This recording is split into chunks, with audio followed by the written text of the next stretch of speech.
Praise the Lord. மீட்பெரும் இரட்சகரும் ஆகிய இயேசு கிறிஸ்துவின் இனிய நாமத்தில் உங்கள் அனைவருக்கும் என் அன்பார்ந்த வாழ்த்துக்கள். இன்றைய வேத வசனம் எசாயா புத்தகம் 40ஆம் அதிகாரம் வசனம் 31 முதல் பாகம்.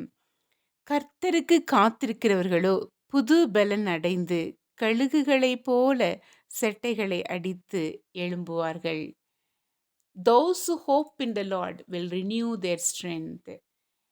இந்த காத்திருக்கிறவர்கள் என்று நாம் வாசிக்கும்போது அது பொது மொழிபெயர்ப்பில் இவ்வாறாக கூறுகிறது: கர்த்தர் பேரில் முழு நம்பிக்கை வைத்திருக்கிறவர்கள் புது பலன் அடைந்து. அன்பார்ந்தவர்களே, கர்த்தர் பேரில் நம்பிக்கை என்பது என்ன? நம்பிக்கை என்றால் நாளைய தினம் என்பது நமக்கு நிச்சயமில்லை.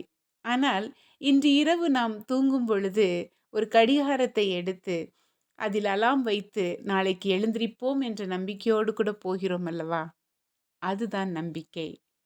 மாம்சத்துக்குரிய வாழ்க்கையிலே அடுத்த நாள் நமக்கு நிச்சயமே இல்லை என்று தெரிந்த பொழுது கூட அந்த அடுத்த நாளை நாம் சந்திப்போம் என்ற நம்பிக்கையோடு கூட ஒரு அலாம் ஒன்று வைக்கிறோமே, அந்த அலாமை விட, அந்த நம்பிக்கையை விட தேவன் பேரில் வைத்திருக்கின்ற நம்பிக்கை எப்படி நம்மை எடுத்து செல்லுமாம்? கழுகுகளைப் போல செட்டைகளை அடித்து எழும்புவார்கள். கழுகுகள் மட்டுமே உயர உயர உயர மேலே பறந்து செல்லக்கூடிய ஒரு பறவையாய் இருக்கிறது. அன்பார்ந்தவர்களே, நாம் எந்த சூழ்நிலையில் இருந்தாலும் அவரில் நம்முடைய நம்பிக்கை இருக்க வேண்டும். அவரே நம்பிக்கையின் நாயகன்.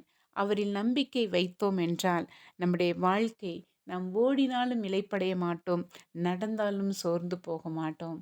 ஏனென்றால் அவரே நம்முடைய பலம் ஆக இருக்கிறார். நாம் அவரில் பலம் கொள்ளுவோமா? God bless you.